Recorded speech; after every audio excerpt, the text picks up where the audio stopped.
Édifiez-vous davantage avec ces différentes thématiques scrutées par le révérend pasteur Zacharie Kabengele. Les 7 images de l'influence du chrétien dans le monde, le 7 fois de l'accomplissement de toutes choses, de la partie 1 à la partie 3, quel temps fait-il à l'horloge des dieux pour l'humanité? Délivré de l'esclavage pour servir l'Éternel, de la partie 1 à la partie 7. La résurrection du Seigneur Jésus-Christ. Les événements eschatologiques, de la partie 1 à la partie 10. Ce qui entre en toi détermine ce qui est en toi. La double portion, de la partie 1 à la partie 5. Retrouvez-nous également sur toutes les plateformes de réseaux sociaux. Zacharie Kabengele, Nouvelle Cité de David.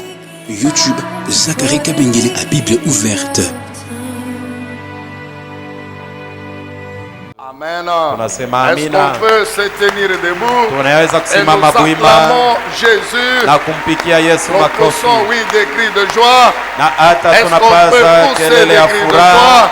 tupaze Est-ce kelele ya qu'on peut furaha, acclamer le Seigneur tumpikie Bwana makofi avec toute la joie? na furaha yote. Qu'il soit loué, qu'il soit béni, notre Dieu. Asifiwe na abarikiwe Mungu Peuple wetu. de Dieu, asseyez-vous Watoto wa Mungu, mnaweza kuikaa, et que le Seigneur vous fasse vraiment grâce, na Bwana hakika mijalie neema, qu'il vous la renouvelle ce matin encore amijalie yote na asubuhi ya et leo, qu'il accrée votre sacrifice que vous lui offrez par ce culte. na akubali zabiu yenye unamtolea kupitia ibada hii. Donc refusez la distraction Katala kulengama, parce que pendant ce culte, kwa sababu kupitia ibada hii vous êtes en train de servir l'Éternel. uko namtumikia Bwana. Ce culte est un sacrifice que vous lui offrez. Ibada hii ni zabiu yenye unamtolea. Alors refusez toute distraction. Kataa kulengama kote Au nom de Jésus-Christ. katika jina la Yesu Kristo. Nous prenons nos Bibles. Tunachukua mabiblia Nous yetu, sommes dans Genèse chapitre 15. Mwanzo 15.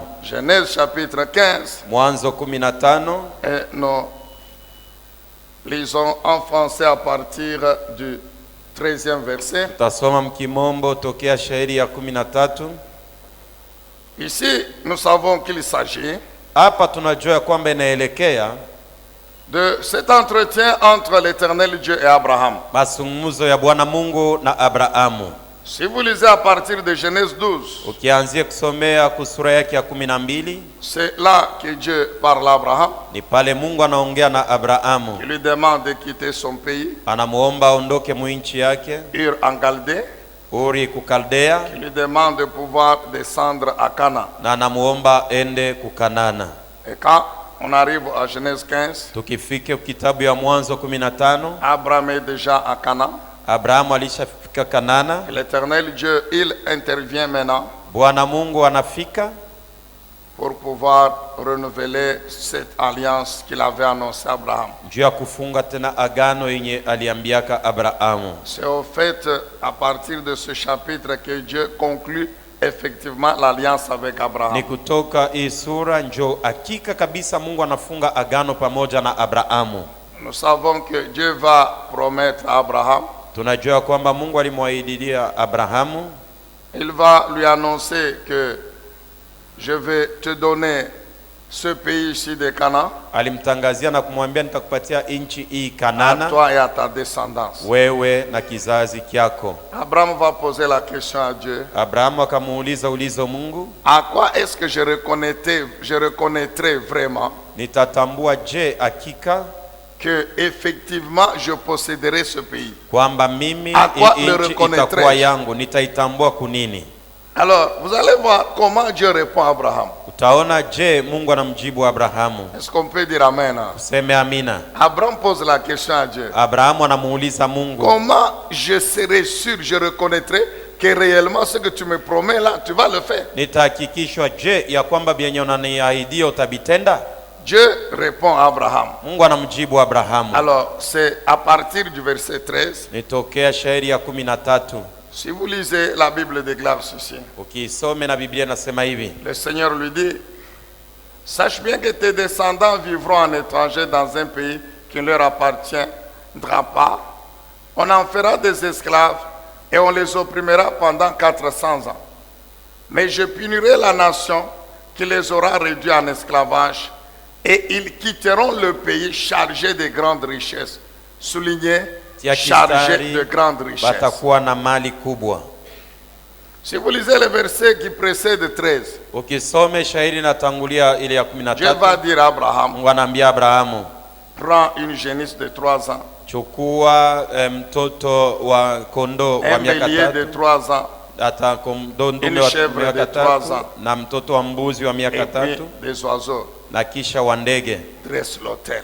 Tengeneza madhabahu. Maintenant, Sasa le soir, magharibi, Abraham va tomber dans un profond sommeil. Abrahamu akalala Et usingizi. c'est pendant le sommeil Ni wakati ya que usingizi Dieu va venir donner cette révélation à Abraham. Mungu Pendant le akakuja sommeil. kumpatia ufunuo Abrahamu wakati alikuwa alishalala. Et si vous lisez la suite, Na ukisome yafuatayo, après que Dieu ait fini de parler à Abraham, kisha Mungu kumaliza kusungumuza na Abrahamu, le feu maintenant va descendre et consumer Moto. le sacrifice moto ikashuka na kuteketeza que zabibu Abraham avait mis sur l'autel. yenye Abrahamu Et alitiaka juu c'est ya ce jour-là madhabahu. que Dieu va vraiment conclure Ni ile siku l'alliance avec Mungu Abraham alifunga agano au na travers de Abrahamu, l'autel et kupitia qu'il va lui madhabahu, annoncer que ta descendance, akumtangazia kwamba kizazi sortira chako watatoka après 4 siècles kisha miaka du 400 pays de toka l'esclavage nchi ya butumwa avec de grandes richesses. na mali kubwa. Exode chapitre 12. Kutoka sura yake 12, Exode chapitre 12, kitabu ya Kutoka 12, nous allons lire deux versets 35 et 36. tutasoma mashairi 2:35 hadi 36. Exode 12, 35 et 36. Kutoka 12:35 hadi 36. Par ailleurs, les Israélites s'étaient conformés aux instructions de Moïse. Ils avaient demandé aux Égyptiens des objets d'argent et d'or, ainsi que des vêtements. L'Éternel leur avait fait gagner la faveur des Égyptiens. Souligné, leur avait fait gagner la faveur Mungu des Égyptiens. alifanya wapate fadhili mbele ya wana Misri. Qui leur avait donné ce qu'ils demandaient. C'est ainsi qu'ils dépouillèrent l'Égypte. Donc ici c'est l'accomplissement. Hapa ni matimiliko 4 siècles après, miaka 400 de ce kisha que Dieu avait annoncé à ya yenye Mungu Abraham aliambiaka dans Abrahamu Genèse 15. ndani ya Mwanzo Dieu avait dit à 15. Abraham Mungu aliambia que Abrahamu 4 siècles après, miaka 400 ta kisha descendance kizazi sortira avec uzao de wako grandes richesses. watatoka na mali kubwa. Ici, les 4 siècles se sont effectivement passés. Hapa hakika miaka 400 Et tout ce ilitimilika que Dieu avait dit à Abraham na s'accomplit. vyote Mungu aliambia Abrahamu C'est pourquoi nous le vinatimilika. répétons encore Ndio kwa maintenant. sababu tunasema tena na En sasa, dehors de notre Dieu, nje ya Mungu en wetu, dehors du Dieu de la Bible, nje ya Mungu wa qui est Biblia, notre Dieu, anayekuwa Mungu qui est le wetu, Dieu de Jésus-Christ, anayekuwa Mungu wa Yesu il n'y a Kristo, pas d'autre Dieu. hakuna Mungu Je mwingine. crois que les chrétiens le diront. Nilizania Amen. kwamba Bakristo watasema amina. C'est votre Ni Dieu. Mungu wenu. Nous avons toujours dit ceci. Tunasemaka kila siku Nous hivi, respectons nos frères et sœurs membres d'autres religions. tunaheshimia wandugu na wadada wa madini ingine, Nous les respectons. tunawaheshimu. C'est leur choix. Njoo ile Mais walichagua, cela ne nous empêche pas lakini ile de leur haituzuizi dire la vérité. tukose kuambia La ukweli. vérité, Ukweli c'est que ni kusema l'unique peke et yake seul vrai Dieu, na Mungu wa c'est le kweli Dieu de la ni Bible. Mungu wa Biblia, Car lui, il a démontré kwa sababu alionyesha qu'en wazi tant que Dieu, ya kwamba kama il Mungu dit une parole kama aujourd'hui anasema kitu et leo plusieurs siècles na après, il kisha l'accomplit. miaka Bien-aimé kisha dans le anaitimiza Seigneur, mpendo ndani ya Bwana. La vie des hommes sur la terre Maisha ya batu et pa dunia d'autres êtres vivants, na viumbe vingine, même la vie de la planète Terre hata et maisha ya d'autres dunia planètes, na hata na maplaneti ingine, relève jusqu'aujourd'hui na leo d'une puissante parole inatokea qui kuneno la est uwezo sortie ilitoka de la bouche de notre Dieu mkinywa kya Mungu wetu quand il a conclu l'alliance avec Noé wakati alifunga agano na Noa après le déluge. kisha darika. Genèse 8:22, Mwanzo Dieu a dit 8:22 à Noé, Mungu aliambia Noa, tant que la planète Terre va exister, wakati dunia itakuwa dunia, retiens ceci, jua hivi le jour et la nuit, usiku na mchana, l'été et l'hiver, kivukutu na le baridi, chaud et le froid, kivukutu na baridi, les semailles et la moisson kupanda mbegu ne na kuvuna cesseront point. haitakoma. Bien-aimé dans le Mpendwa Seigneur, ndani ya Bwana, la planète Terre, dunia yote mzima jusqu'aujourd'hui, mpaka na leo elle tourne autour d'elle-même. iko C'est nazunguluka le peke mouvement de yake. rotation. Njoo namna ile iko La nazunguka, conséquence de ce na mouvement, hata kwa c'est kutokea ile la kuzunguka, succession du jour et de la nuit. njoo kuko bushiku na mchana, bushiku na Pendant mchana. qu'elle tourne autour d'elle-même, Wakati iko elle najizungulukia tourne yo autour yenyewe, du soleil iko nazunguka pembeni ya et jua, s'entraîne la succession des saisons et des na climats. iko naleta mawakati hata na Quand il vivukutu fait baridi, chaud au nord, wakati kumashariki au kunakuwa sud il kivukutu, fait froid. kusini kunakuwa 6 mois baridi, après c'est na l'inverse. kisha miezi 6 Quand binageuka. l'homme sème, il moissonne. Wakati mtu anapanda mbegu anavuna. Amen, bien-aimé. Amina. Notre Dieu, Mungu wetu, le Dieu de la Bible, Mungu wa Biblia, c'est lui l'unique et c'est yeye ndiye peke yake na Mungu wa Nous kweli. avons toujours dit, Tunasemaka kila chaque siku, fois qu'un bébé naît à la kila maternité, siku mtoto mchanga anazalikwa, c'est Genèse 1:28 qui s'accomplit. ni Mwanzo sura ya kwanza 28 inatimilika. Oh, n'est-il pas écrit? Haiandikiwe. Dieu bénit Adam et Ève. Mungu akabariki Adamu Il na leur Eva, dit, akawaambia, soyez féconds, "Kuwe na uzazi, multipliez-vous, mujijumlishe remplissez na la mujaze terre." dunia." Depuis ce jour-là, Tangia ile siku, amen, bien-aimé, amina, les hommes, wantu par leur union charnelle, kupitia kupatana kwa mwili ils engendrent. banazala. Amen. Amina. Donc, quand tu vas à la maternité Wakati unaenda kuopeni et qu'un bébé naît, na mtoto mchanga anazalikwa, amen, amina, c'est l'accomplissement de cette ni parole. matimiliko ya neno la Mungu. Genèse 3:19. Mwanzo Dieu dit 3:19, à Adam, Mungu anaambia Adamu, comme tu as péché, vile unatenda tu dhambi retourneras à la poussière utarudia d'où kumavumbi je t'ai kwenye tiré. nilikutosha. Amen, bien-aimé. Amina. Chaque fois qu'un homme meurt, Kila wakati mtu anafariki, son corps rentre à la poussière. mwili yake anarudia Est-ce qu'on kumavumbi. ne peut pas acclamer Hatuwezi encore ce kumpikia Dieu? makofi Le Dieu de la Mungu, Bible, Mungu wa c'est lui Biblia. notre Dieu, Yeye ndio Mungu c'est wetu. l'unique, Ndio alléluia. peke yake Mungu. Ah, que Dieu soit loué, que Mungu Dieu soit béni. asifiwe na Donc, abarikiwe. 4 siècles après, Kisha miaka ce qu'il 400 avait dit à Abraham yenye s'accomplit. aliambiaka Abrahamu binatimilika. Israël sort Watoto wa Israeli wanatoka avec des grandes richesses. na mali mengi. Exode chapitre 25. Kutoka 25, Exode chapitre 25. Kutoka 25. Écoutez encore ce que déclare la parole du Seigneur. Sikilizeni yale tena neno la Mungu Il s'agit de la inatangaza. construction du tabernacle. Inaelekea kujenga kwa hema ya kusaniko. Exode 25, 1 à 8. Kutoka 25 mwanzo mpaka 8. L'Éternel parla encore à Moïse en ces termes. Invite les Israélites pour qu'ils puissent me faire des offrandes qu'ils prélèveront sur leurs biens. Soulignez, offrandes prélevées sur leurs Ya biens. kistari sadaka itatokea mumali yabo. Quel bien? Ni mali gani? Les richesses qu'ils ont ramenées de l'Égypte. Utajiri yenye walitokea nayo Mumisri. Ils sont encore dans le désert. Bengaliki mujangwa. Ils ne sont pas encore arrivés à Canaan. Bado hawayafika Maintenant, Kanana. sur les biens qu'ils ont ramenés de l'Égypte, Muile mali balitoka nayo kumisri. Dieu dit à Moïse, Mungu anaambia Musa, dites-leur ubambie qu'ils prélèvent une offrande. babebe mo sadaka. Pourquoi faire? Juu ya kufanya nayo nini? Vous accepterez de tout homme qui la Utaitikia donnera tokea de mtu bon yeyote cœur ataitoa na roho l'offrande qu'il mzuri me fera. sadaka yenye atanitolea. Voici ce que vous accepterez en guise d'offrande: de l'or, de l'argent, du bronze, des fils de pourpre violette, de pourpre écarlate et de rouge éclatant, du fin lin blanc et du poil de chèvre, des peaux de bélier teintes en rouge, des peaux de dauphin et du bois d'acacia, de l'huile pour le chandelier et des aromates pour l'huile d'onction et pour les parfums à brûler, des pierres d'onyx et des pierres précieuses à enchâsser pour les fautes et pour le pectoral. Le peuple me fabriquera un sanctuaire pour que j'habite au milieu de lui. Est-ce qu'on peut dire Amen? Amina. Bien-aimés dans le Seigneur, Mpendwa ndani ya Bwana, nous continuons donc à écouter le Seigneur tunaendelea na kumsikiliza Mungu sur cette pensée vraiment fatana na wazo hii profonde et merveilleuse, ya uketo na ya ajabu, la puissance de l'autel des holocaustes. uwezo ya madhabahu ya sadaka ya kuteketeza. En introduction, nous voulons dire ceci. Mwanzo tunasema hivi, Là où il y a la vision de Dieu, penye panapatikana ono ya Mungu il y a toujours une provision. peko azina. C'est-à-dire, quand Dieu donne une vision, Nikisema wakati Mungu anapana quand onyo, Dieu proclame une vision, wakati Mungu anatamka quand onyo, Dieu révèle une vision, wakati Mungu anafunua onyo, Dieu sait que la provision existe. Mungu anajua ya kwamba azina iko kwako. Ça, c'est un de deux. Ile ni kia kwanza, kia pili. Cette provision, Azina ile ce ne sont pas les anges qui vont la ramener du ciel. aina ba malaika njo batatoka nayo kumbingu bailete pa dunia. Non. Hapana.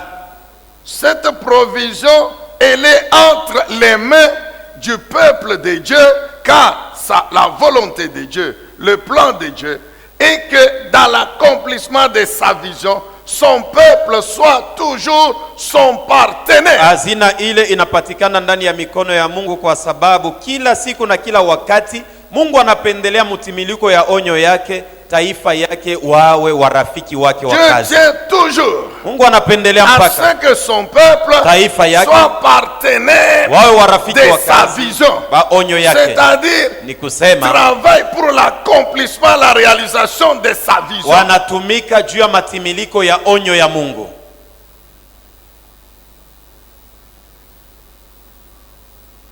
Donc le peuple doit comprendre. Alafu watu wanapasha kuelewa. Mais je disais ceci au premier. Nilikuwa nasema kuibada ya kwanza hivi, wapendwa, C'est à cause de l'orgueil de l'homme. ni kwa sababu ya kiburi ya mtu, Peut-être de l'ignorance. saa zingine kwa ujinga tu, Que les hommes ont fini par se convaincre watu wanajihakikisha que ce qu'ils ont sur la terre ya kwamba bienye beko nabyo pa dunia est le produit de leur propre force. ni matukio ya nguvu yao, Et que ils vont jusqu'à dire que c'est eux qui ont créé. na hata wanafika na kusema hivi, niko nabyo minjo nilijitungia abyo.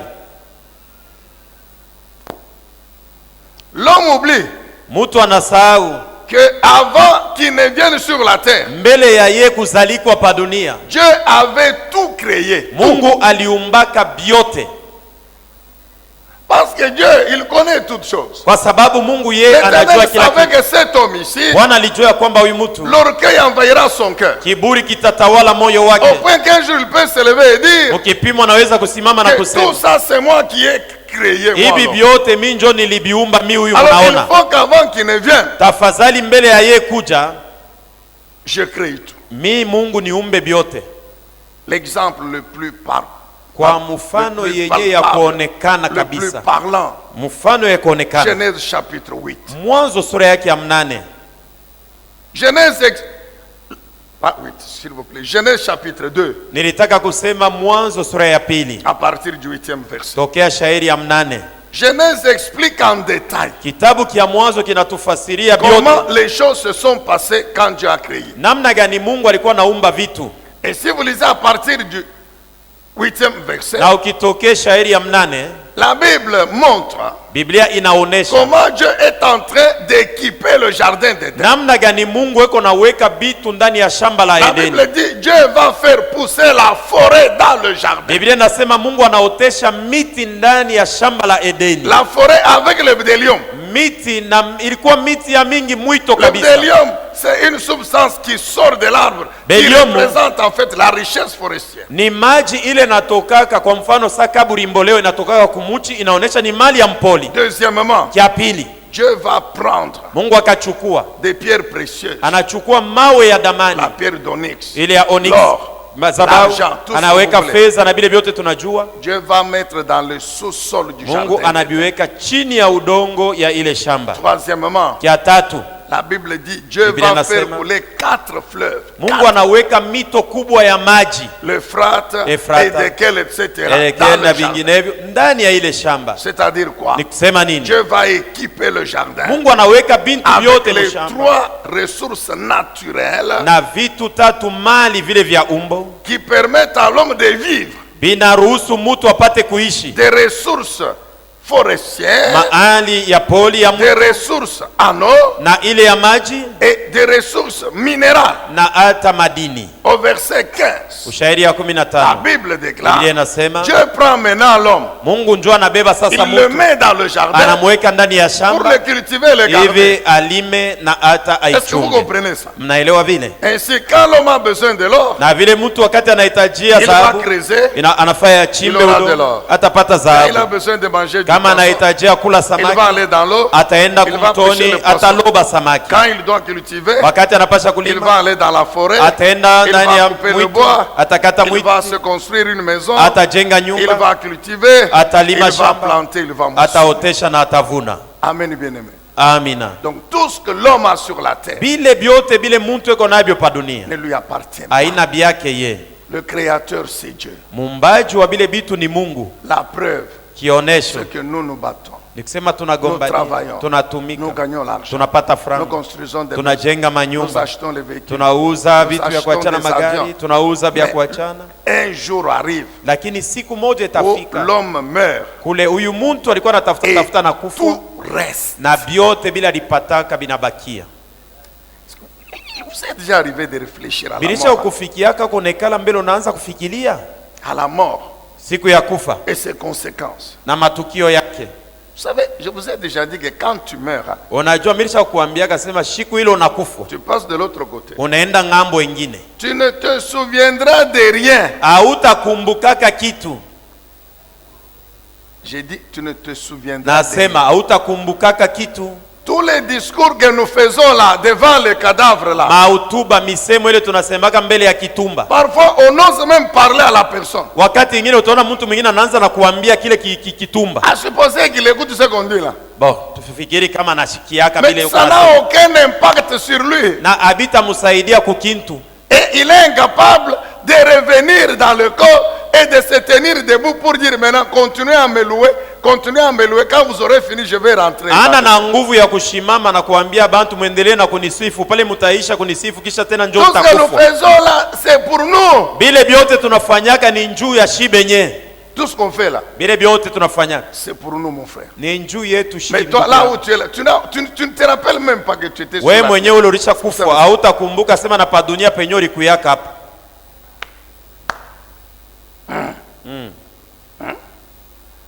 Vous avez déjà réfléchi à cela. Ne vous en Ulisha faites. kufikiriaka kwa ile mambo. Je ne dis pas que vous allez mourir aujourd'hui, non. Mishi parce sema que yasema je utakufa vois que leo, vous hapana. devenez Njoo mimi naona mwe bale mnaanza kuwa na commencez huzuni. à devenir triste. Mnaanza kuwa na huzuni. Non, non. Hapana. Je vous ai déjà expliqué, non? Milisha kukuambiaka Pourquoi l'homme ne se rappelle pas? juu ya nini mtu mwenyewe akumbukake. Vous voyez, dans le corps ici de l'homme, Unaona mumwili ya mtu dans la tête ici, mukichwa huko il y a le cerveau. mukukabongoshi, Dans le cerveau, mukabongoshi il y a une poche qu'on appelle la mémoire. kuko fazi mwa kitu kimoja C'est là banasemaka qu'il y a ukumbusho. toutes les informations. C'est là qu'il y a tout. Njoo mule munakuwa mahabari yote iko ni mule. C'est là que l'homme sait que j'ai autant d'argent à la banque. Njoo mule mtu anajua sema kubenki kuko franga yangu bwingi fulani, J'ai autant de maisons. niko na manyumba bwingi fulani, J'ai autant de véhicules. niko na magari bwingi À fulani. Kinshasa, j'ai 10. À l'Afrique du Kinshasa Sud, niko deux. na 10, kwa Afrika Aux Kusini États-Unis, 2, 5, ku USA 5 etc. na bingine. J'ai dans tel compte autant, ici Mo autant. C'est benki là-bas. fulani niko na bi fulani. Iko njoo mule mukumbusho. Les jours que tu meurs, Siku ile unakufa c'est le corps qui va mourir. ni mwili nakufa. C'est le corps ici qui Chini hii mwili Et le corps, le cerveau se trouve dans le corps. na kabongoshi ya mtu iko ndani ya mwili La yake mémoire se trouve dans le corps. na ukumbusho iko ndani ya mwili. Quand l'esprit sort du corps, Wakati roho inaondoka ndani ya mwili, tout ce qui était dans le cerveau bile byote bilikuwaka muukumbusho mkabongoshi reste dans le cerveau. binabakiria paka mule, Ça va pourrir avec le cerveau. bitaoza na kisanduku na kabongoshi byote. Ça, c'est Dieu qui a fait ça. Ule njo Mungu alibifanya vile Pour montrer à l'homme juu ya kuonesha muntu que il y a des limites que tu ne dois pas franchir. kuko mpaka ili uwe hawezi kuvuka. Ah, je croyais que vous allez quand même acclamer Dieu. Nilizania sema mtampikiako Mungu makofi.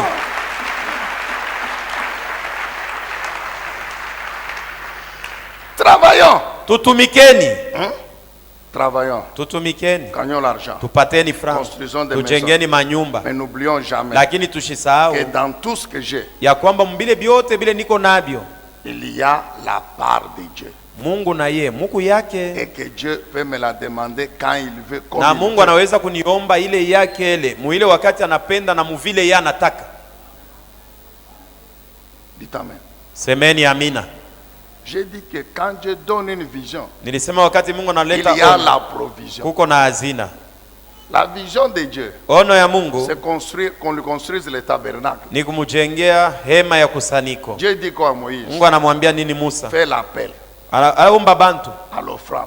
bantu watoe Que sadaka, les gens amènent ce que nous avons lu dans Exode. bantu balete bile byote tulisoma mkitabu ya Kutoka. Pourquoi Dieu demande à Moïse? Kwa sababu gani Mungu anamuomba Parce Musa? que Dieu sait qu'ils ont. Kwa sababu Mungu alisha kujua sema bobale beko nayo.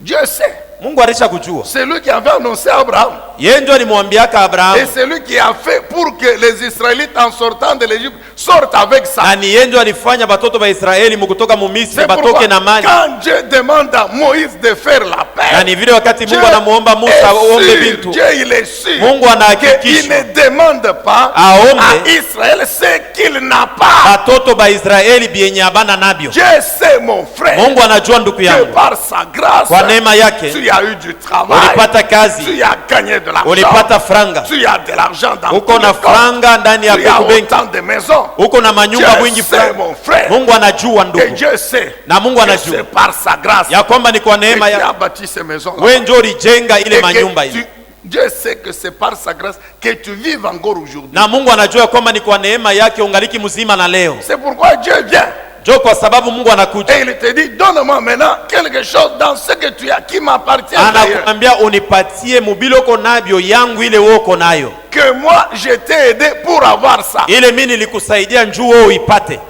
Amen, église. Amina. Donc Dieu il est sûr. Ni Mungu Quand il anahakikishwa demande à Israël wakati iko na de omba lui donner Israeli de l'or, bampatie de l'argent, bampatie de ceci, franga de na cela, vingine na Dieu vingine, il est sûr Mungu que anahakikisha Israël a ça Israeli iko parce nacho, que c'est lui kwa sababu ni qui yeye a tout fait alifanya pour juu que Israël ait ça. juu watoto wa Israeli Donc, aujourd'hui wavipokee. là, Leo quand Dieu nous demande, wakati Mungu nous anatuomba son église, Si kanisa- nouvelle cité de David, si tumpe ya Daudi de contribuer ya à kusaidia l'accomplissement de na sa nouvelle kuhudhuria mission, kutimiliko ya c'est onyo parce que yake, Dieu sait ni juu Mungu anajua que sur ce que nous avons ya kwamba bile tuko na aujourd'hui là, leo il y a sa part. muko yake ndani. Vous voyez, Si unaona vos amen, maamina yenu vile ilisha kushuka na ingine haina hako tena, vos amen. maamina yenu.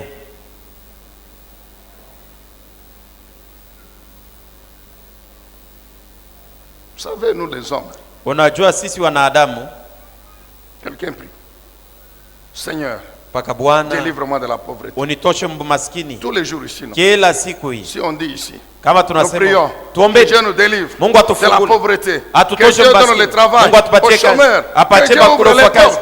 C'est une bonne intention. non? Chini hitaji mzuri, Nous nous levons, nous tunashimama prions, tunaomba, et puis après, kisha Dieu ya ouvre les portes, Mungu anafungula il milango, donne du travail aux anapatia chômeurs, kazi, et puis sa Kisha. grâce au Père, neema les yake gens gagnent inatenda, l'argent, batu ils wanapata construisent franga, des maisons, anajenga ils ne manyumba, sont plus des locataires, habana tena bakulipia, ils viennent même rendre témoignage. anakuwa na kushuhudia na mkanisa. Maintenant, demain, Sasa Dieu kesho dit ceci. Mungu anasema hivi, Maintenant, dans ce que tu as là, mo ile unapokea pour ile lesquels tu as rendu témoignage, ile là, nyo ulishuhudia ile, prends autant, beba wingi donne à fulani, l'église pana kanisa pour ma vision. juu ya onyo yangu.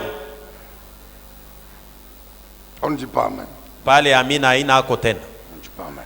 Amina shita isema Dis non, hapana. Dieu lui-même sait. Ye Mungu ye shana yu, Dieu lui-même sait. ye Mungu shana yu. Est-ce que Dieu...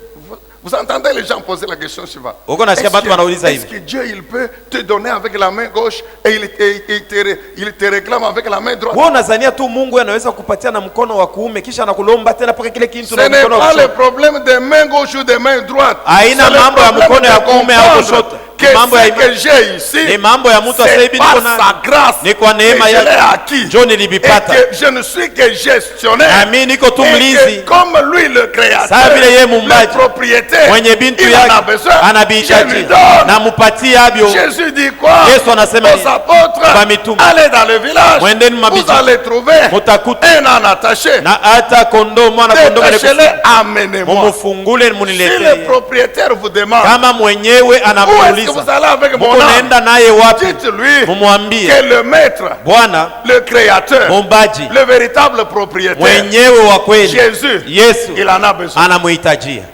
Est-ce que vous comprenez ça? Unaelewa? Vous refusez de dire amen. Unakatala kusema Mais je amina. vous répète encore Na aujourd'hui, kuambia tena vous leo, n'êtes que gestionnaire. uko tu mlinzi. J'ai dit, vous n'êtes que gestionnaire. Nasema uko mlinzi, La preuve, je te rappelle, kionesho na le kukwambia jour que tu vas mourir, siku ile tu utakufaka, te rendras compte utajitambulia que tout est resté. ya kwamba Je t'ai vyote dit que tu vinabakia, ne na te kwamba souviendras même pas. hautakumbukaka hata ukumbuka.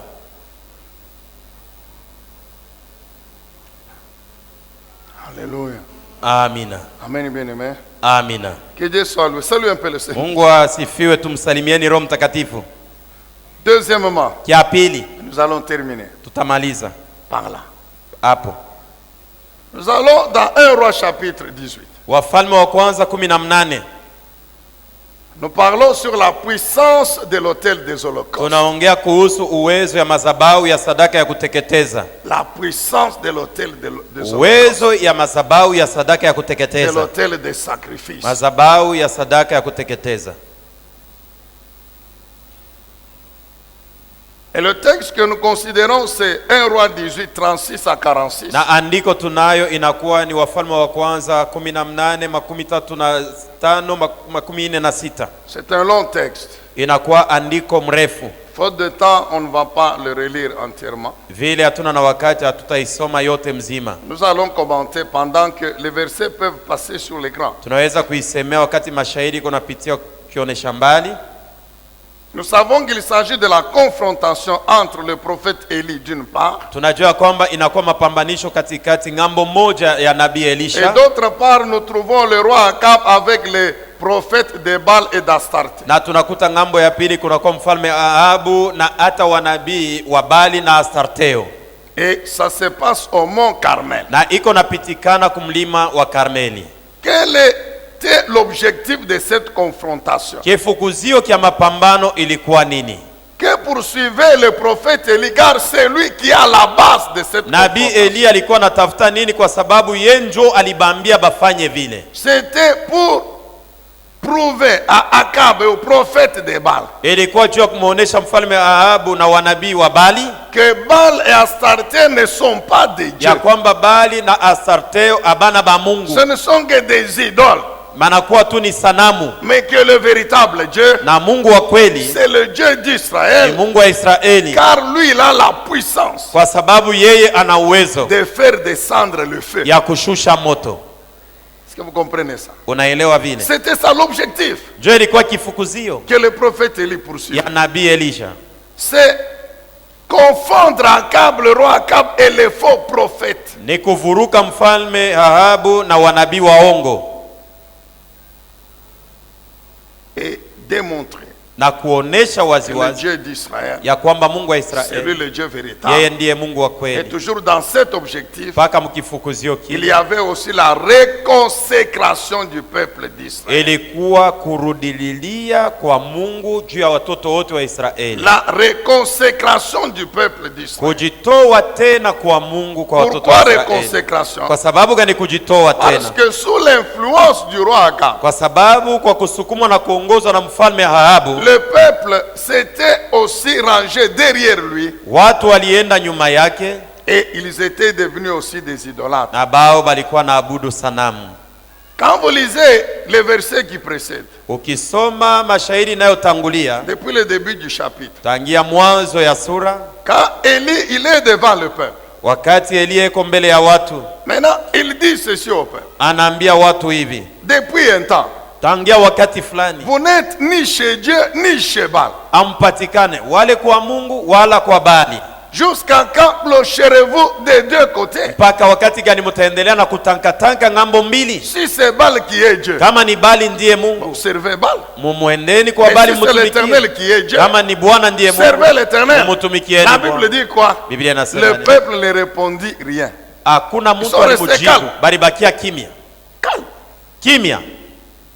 Élie dit très bien. Elia anasema mzuri, Je vais vous amener au mont Carmel. tamipeleka kumlima wa Et Karmeli vous, na mweye et les faux prophètes. na banabii babongo Le babali. Dieu qui répondra par le feu, Ule Mungu atajibu kwa moto, c'est celui-là qui est le vrai Dieu. yule ndiye Mungu wa kweli. La Bible déclare, Biblia le inashuhudia, peuple dit ceci. bantu wanasema hivi, Ok, c'est bien. mzuri sana, D'accord, sawa, c'est bien. ni mzuri. Donc, comme pour dire, Kama kusema bon, on va voir. twende tutaona Donc, mbele. jusque-là, le peuple ne se décide pas. Mpaka hapa bantu abana na mpango, Ça, c'est l'homme. njo muntu vile eko Ok. sawa. Ils arrivent maintenant au mont Carmel. Wanafika kumlima wa Karmeli. Alléluia. Amina. Quand le feu descend, Wakati moto inashuka, la Bible déclare, Biblia le inashuhudia peuple maintenant se prosterne. bantu bote banashujudu. C'est l'Éternel qui est Dieu. Bwana ndiye Mungu, C'est l'Éternel qui est Bwana Dieu. ndiye Mungu. C'est cette consécration-là Ni kule kujitoa qu'Élie aussi poursuivait. kule Elia alikuwa anafukuzia. Revenons au début. Turudieni kumwanzo, Donc de 31 tokea 31 jusqu'à 35, mpaka 35, toujours 1 Roi 18. mpaka Wafalme wa kwanza La Bible 18. dit que le prophète Élie va rebâtir l'autel. Biblia inasema nabii Eliya akajengulula madhabahu. Il ne rebâtit pas l'autel n'importe comment. Aijenge manamna yoyote. Quand vous lisez les détails, Ukisome mambo yote vile c'est en iko, vertu de la loi. ni kufatana na sheria, C'est suivant l'alliance ni kufatana na agano. qu'Élie rebâtit l'autel. Jo Eliya anajengulula madhabahu. Amen.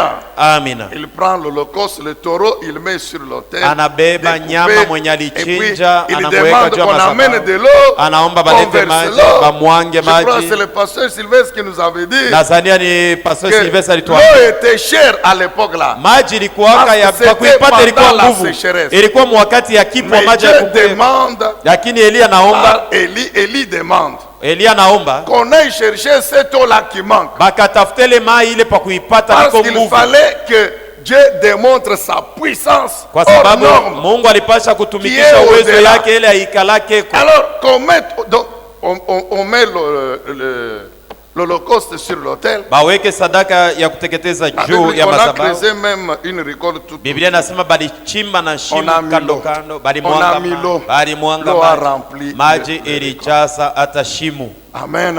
Amina. 35, 35, 36. 36 Qu'on nous mette ça. batutilie hiyo. La Bible déclare, Biblia inasema au moment de la présentation de l'offrande du wakati soir, aye kutoa sadaka magharibi, Élie commence à prier. Eliya anaanza kuomba. Bien-aimés dans le Seigneur, Pendwa ndani ya Bwana, nous le répétons encore. tunasema tena, Le moment de l'offrande, wakati ya kutoa c'est sadaka un moment prophétique. ni wakati ya unabii, Mais très souvent, lakini kila mara dans nos cultes, ndani ya maibada surtout yetu, maintenant là, zaidi hapa avec sasa cette histoire de Covid là, na hii mambo ya coronavirus, donc le temps des offrandes a été réduit. wakati ya kutolea sadaka inakuwa mfupi, On le fait vite. tuko na yafanya muharaka. Non, bien-aimés, Hapana mpendwa, en Israël, Waisraeli le moment de l'offrande, wakati ya kutoa sadaka c'était un moment très précieux. ilikuwa wakati Et ya les damani, Israélites prenaient tout leur temps. na watoto wa Israeli walikuwa wanachukua wakati yabo yote. C'était un moment prophétique. Ilikuwa wakati ya unabii, Le moment choisi par l'Éternel wakati ile Bwana Mungu alichagua pour opérer des ya miracles. kutenda miujiza. Amen, bien-aimés. Amen. Élie savait. Eliya alijua, Il connaissait le secret alijua siri de ce moment-là, ya ile wakati de l'offrande ya kutoa du sadaka soir. magharibi. C'est pourquoi Ndio kwa il n'a sababu pas prié avant le temps de akuombe mbele ya Il a wakati, attendu alingojea que le moment de l'offrande du soir wakati arrive. ya kutolea sadaka ya magharibi C'est en timie. ce moment-là il ouvre la bouche Ni pour pale prier. anafungula kinywa juu ya kusema. Souvenez-vous, je Mkumbukeni, vous en parle tous les jours. nami ambiaka kila siku, Les trois rois, wafalme watatu, Juda, Yuda, Israël, Israeli Edom, na Edomi vont en guerre banaenda muvita contre le roi de Moab. juu ya kupika vita mfalme wa Moabu. 7 jours après, Kisha siku saba ils n'ont plus d'eau, banakosa maji, ni pour eux ni pour les chevaux. abana nayo yabo na ya bapunda. Ils font venir le prophète Élisée. Banamuitisha nabii Elisha, Il dit, prie l'Éternel banamwambia omba Mungu qu'il nous donne de l'eau. atupatie maji. Je dis très bien, Mungu anasema mzuri, demain, kesho qu'il puisse creuser les fossés. wachimbe mashimo Et demain, il y aura de l'eau. na kesho batapata maji. Quand demain arrive, Wakati kesho la inafika, Bible déclare, Biblia inashuhudia les trois armées, ya kwamba majeshi le tatu matin, asubuhi tiennent le culte. banatengeneza Ils ibada, tiennent le culte normalement. banatengeneza ibada kwa kama kwa Jusque-là, il n'y kawaida a rien. mpaka pale hakuna Maintenant, kitu. ils arrivent Alafu au wanafika moment de l'offrande du matin. wakati ya kutoa sadaka asubuhi, C'est en ce moment-là ni mwile wakati que Dieu opère le miracle, Mungu anatenda que muujiza, l'eau remplit les fossés. maji inashaa C'est écrit, majini. mon frère, Na dans hata 2 Rois chapitre 3, Mfalme c'est Elisha katika écrit Wafalme wa pili qu'au moment ya kwamba de la wakati présentation ya de kutolea l'offrande du sadaka matin, ya l'eau asubuhi a rempli. maji ilijaza C'est mashimo. pourquoi Ndio kwa Nous sababu devons faire attention tunapasha kukeba ange avec le temps des offrandes. na wakati ya sadaka. Élie le prophète Eliya nabii connaissait le mystère alijua et siri c'était un moment prophétique. ya kwamba ni wakati ya unabii. Pourquoi Ndio kwa il a sababu attendu. Quand le alingojea temps arrive, wakati inaenea, il ouvre la bouche anafungula et kinywa il prie na l'Éternel. anaomba Mungu, Il termine en prière. anamaliza maombi. Quand vous lisez les versets qui Wakati suivent, unasoma mashairi Dieu yafuatayo, répond. Mungu anajibu. Il répond comment? Anajibu je, Le feu descend. moto inashuka. Notez très bien. Jueni vizuri, Quand le feu descend, wakati moto inashuka, le feu a comme cible l'autel. kienye moto iko natafuta ni mazabao. Mais les prophètes de Baal étaient là. lakini banabii babali balikuwa pale. Ceux que Élie voulait confondre, ils étaient là. Bale Eli alipenda kuvuruka balikuwa bengaliki pale. 850. Watu 850. C'était une grande foule. Balikuwa ba mingi. Ils étaient là. Balikuwa pale. Mais quand Dieu répond, Wakati Mungu anajibu, le feu ne va pas sur les prophètes. moto ayangukie banabii.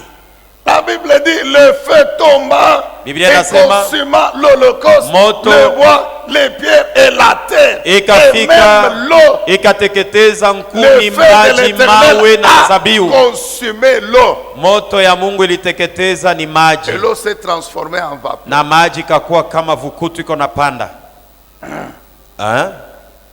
Vous avez noté ça? Jua hivi Que le feu n'est pas descendu sur les ennemis. moto haikushuki yake baadui. Souvent quand nous prions, Kila mara na kila wakati nous avons tunaomba, fini par nous convaincre mwisho ya yote shibe yenyewe tunajihakikisha que le feu de Dieu, ya kwamba moto ya c'est Mungu seulement sur les ennemis. ni paka ya kutupia baadui. Mais quand vous lisez la Bible, Ukisoma Biblia, c'est lakini vrai, il y a des endroits ni kweli kuko où mafazi le feu a consumé les ennemis. kule moto iliteketeza baadui. Élie lui-même, Elia ye mwenyewe quand le roi envoie 50 militaires avec leur chef pour l'arrêter, wakati mfalme anatuma waaskari 50 juu ya kumubamba, la Bible dit quoi? Biblia inasema nini? Élie a dit au chef, Elia aliambia mkubwa, c'est vrai, ni kweli si réellement je suis kama le niko prophète de nabii l'Éternel, wa Bwana, que le feu descende et vous consume. moto ishuke na imiteketeze. Ce jour-là, le feu a consumé les ennemis d'Élie. Ile siku moto Mais iliteketeza au baadui, Mont Carmel, lakini au Mont kumulima Carmel, wa Karmeli le feu avait pour cible l'autel. kenye moto ilikuwa natafuta ilikuwa ni madhabahu. Est-ce que vous comprenez ça? Unaelewa?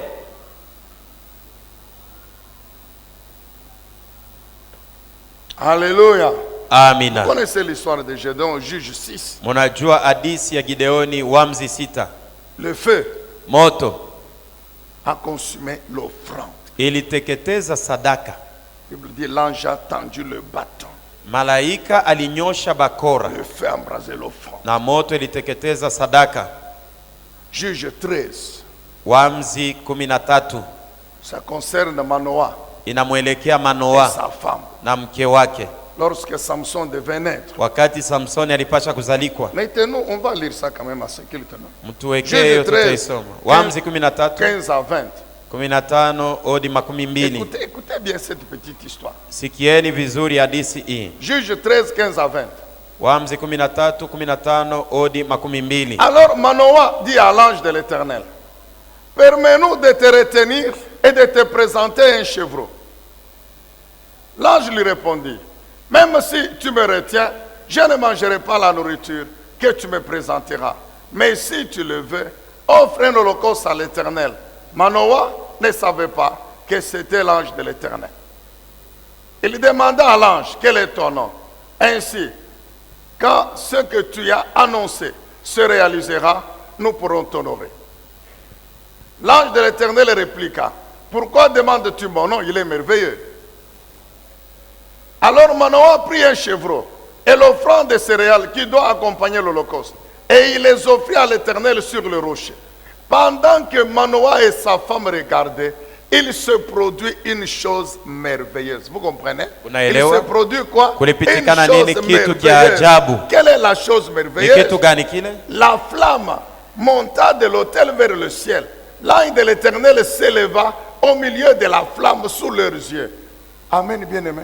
Amina. Le feu a embrasé l'offrande. Moto iliteketeza sadaka. Et la fumée est montée. Na moshi Et ikapanda. l'ange Na malaika akapanda kupitia ile moshi. Bien-aimé, nous devons retenir Wapendwa, tunapasha kujua que l'autel de sacrifice ya kwamba madhabahu ya sadaka ya n'est pas kuteketeza quelque chose qu'il faut négliger. haina kitu kya kubeula. Que le moment des offrandes Wakati ya kutolea n'est pas sadaka quelque chose qu'il faut négliger. haina wakati ya kubeula. Je disais ceci. Nilikuwa nasema hivi, Les gens watu qui négligent, benye kubeula, les gens qui négligent batu benye banabeulaka les offrandes, les dîmes, sadaka, kulipa chekumi, qui que vous soyez dans l'église, uwe nani mukanisa, vous allez mourir pauvre matériellement et financièrement. utakufaka maskini, utakosa bintu vya kuishi nabyo na fedha. Vous pouvez parler en langue. Unaweza Vous kusema pouvez muruga. prophétiser. Unaweza kutabiri Vous batu. pouvez très bien prêcher. Unaweza kuhubiri Très bien mzuri. enseigner. Unaweza Vous kufundisha mzuri. pouvez Unaweza très kufanya bien vyote prier, vile unaweza tout ça. kufanya na Mais kuomba, lakini si pendant le temps des offrandes, kama mwakati ya kutoa sadaka vous n'y êtes pas, votre cœur n'y est pas. welu wako aujitowe Les au dîmes, toake vous sadaka, payez quand vous voulez pas, vous ne payez pas. chekumi yenyewe Très unailipaka bien. kama unapenda, Je kama unakatala vous dis, unakatala mon frère, nayo. Na kuambia ndugu yangu, Que un jour, siku ingine vous vous rendrez compte que utajitambuliaka vous avez commis une grave ya erreur. kwamba ulifanya kosa kubwa. C'est pourquoi pendant ce temps, Ndio kwa sababu kwa hii nous wakati devons bénir l'Éternel. tunapasha kumbariki Bwana, Parce que Dieu veut. kwa sababu Mungu anapendelea. J'ai dit ceci. Nilisema hivi, Dans la vision de Dieu, muonyo ya il Mungu y a toujours un double aspect. muko hali mbili, Un double aspect. mahali mbili. Le premier, Ya kwanza c'est ce que Dieu veut réaliser. ni kile Mungu anapenda kutimiza. Le deuxième aspect, Ya pili ce sont les conséquences heureuses qui nous retournent ni matukio mzuri ile shi tunapokea lorsque nous acceptons wakati d'être partenaires tunaitikia, de Dieu. tunaitikia kuwa warafiki C'est-à-dire, wa kazi quand na Mungu, j'accepte de donner la provision wakati naitikia kupana pour hazina que Dieu accomplisse sa ndio vision, Mungu atimize onyo yake, Dieu en retour, Mungu naye il me fera moissonner. Que vous le atafanya vouliez ou non. nivune. Upende usipende. Amen, Église. Amina. Dites Amen. Sema amina. Dieu avait une vision pour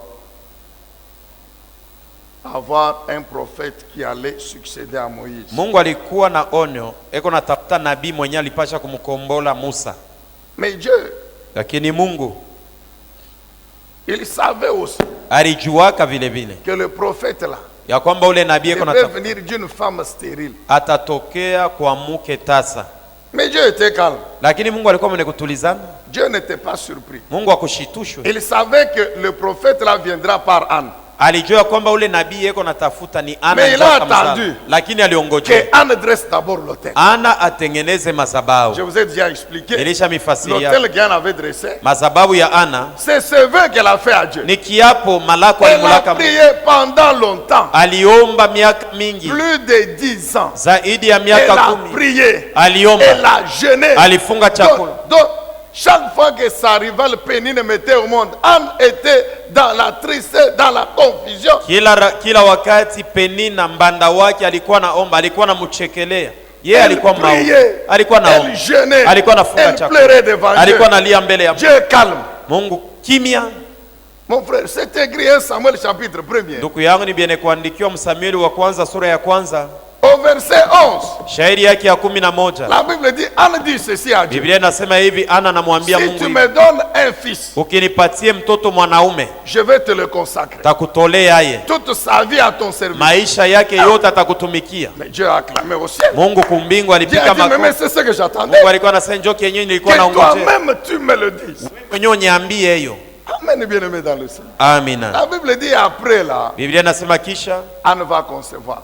Ana akachukua Vous mimba. allez dire que tout ça c'est au hasard. Utasema ile mambo No. na wewe litendeka mpaka vile? Dieu Hapana. attendait. Mungu alikuwa Et anaongojea. Anne, en plus de la prière, Ana en zaidi ya plus maombi, du jeûne, zaidi ya qu'elle mafungo, fasse un pas. afanye Quel hatua est le ingine. pas qu'elle devait Ni hatua faire? gani yenye alipasha C'est kufanya? dresser l'autel. Ni Je kutengeneza vous ai dit au madhabahu. début Nilikuambia que kumwanzo, pendant ce temps, kwa ile ici, wakati Dieu a une vision. Mungu eko na onyo, Mais il a aussi une vision pour quelques-uns d'entre nous eko tena na onyo juu ya wamoja wamoja, wanaume na qui wanawake ont des problèmes, beko na qui magumu, ont duré des années, mais inagawia qui peuvent prendre le courage banabe wanaweza de kuchukua udani dresser l'autel, ya kujenga madhabahu, de dresser l'autel, ya kujenga de madhabahu, dire éternel, na kumwambia oui, Bwana, oui, ndiyo je décide nabeba de te mpango donner ça. ya kupatia Ou kifulani. bien des gens qui estiment Au watu que wanaangalia Dieu peut les élever ya kwamba encore, Mungu anaweza que kuwapatia Dieu tena peut cheo, ajouter encore des kuwainua maisons, tena zaidi na que Dieu peut kuwaongezea, ajouter encore des voitures, anaweza que kuwaongezea Dieu peut magari, ajouter encore de l'argent. anaweza kuwapatia Alors ils tena vont dire, pesa. Seigneur, Na comment kusema, tu Bwana, peux encore vile encore. unaweza tena Alors na kufanya. maintenant là,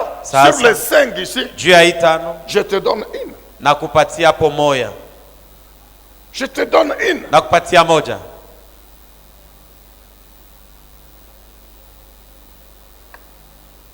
Amen, Église. Amina. Dites bien Amen. Sema amina mzuri. La Bible déclare, Biblia inashuhudia quand Élie termine de prier, wakati Elia anamaliza maombi, le feu est réellement descendu moto kweli sur ilishuka l'autel. juu ya madhabahu. Il n'y a pas eu que le feu haikukwepaka moto comme conséquence de l'autel. kama matukio ya madhabahu. Après le feu, Kisha la moto, Bible déclare Biblia inashuhudia ceci, hivi, que le peuple watu s'est prosterné. walishujudu.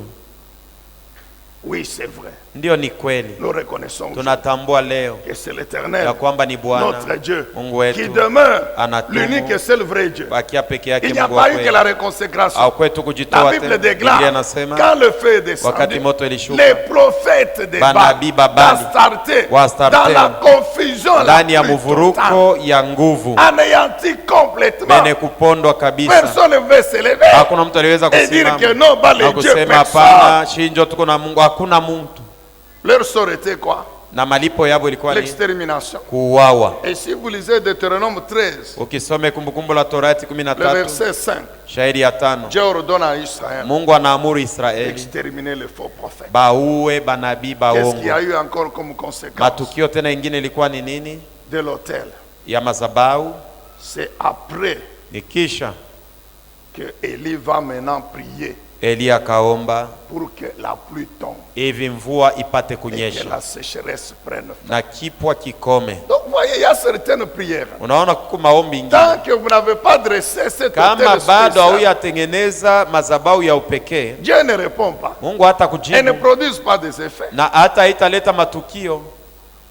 Pourquoi Élie n'a pas prié avant de dresser l'autel? Kwa sababu gani Elia kuombaka mbele ya yeye kutengeneza madhabahu? Il savait. Alijuaka, Élie savait. alijuaka Elia Si je dresse d'abord l'autel, kama anatengeneza kwanza madhabahu, cette prière maombi hii touchera le cœur de Dieu. itafika kwenye C'est kunakuwa. pourquoi elle vient après l'autel. Ndio kwa sababu inakuja kisha Ah, madhabahu. j'ai pris, peuple de Dieu, Naomba batoto ya que Mungu, Dieu touche vos cœurs. Mungu aguse mioyo Que le yenu, Saint-Esprit brise les résistances. Roho Mtakatifu avunje kushindana kote Dans vos cœurs. mioyoni mwenu. Et enfin, Na mwisho, quand vous lisez le dernier verset, la Bible déclare ukisome shairi ya mwisho, que Biblia Dieu inatangaza a augmenté Mungu aliongeza sa puissance dans le prophète Élie. uwezo Une wake ndani ya dose nabii Elia, supplémentaire de puissance sur Élie. uwezo tena zaidi ndani ya nabii Elia. Fermons les yeux, nous voulons prier. Tufungeni macho, tutaomba. Acclamez la parole de Dieu. Pika makofi C'est la juu ya parole neno la de Mungu. Dieu, nous devons l'acclamer. Ni neno Vous la Mungu faites tunapaswa bien. kuipikia Vous makofi. faites bien, peuple de Dieu, d'acclamer la parole de Dieu. Pike makofi juu ya neno la Mungu. Édifiez-vous davantage avec ces différentes thématiques scrutées par le révérend pasteur Zacharie Kabengele. Les 7 images de l'influence du chrétien dans le monde, le 7 fois de l'accomplissement de toutes choses, de la partie 1 à la partie 3, quel temps fait-il à l'horloge des dieux pour l'humanité? Délivré de l'esclavage pour servir l'Éternel, de la partie 1 à la partie 7. La résurrection du Seigneur Jésus-Christ. Les événements eschatologiques, de la partie 1 à la partie 10. Ce qui entre en toi détermine ce qui est en toi. La double portion, de la partie 1 à la partie 5. Retrouvez-nous également sur toutes les plateformes de réseaux sociaux. Zacharie Kabengele, Nouvelle Cité de David. YouTube, Zacharie Kabengele à Bible ouverte.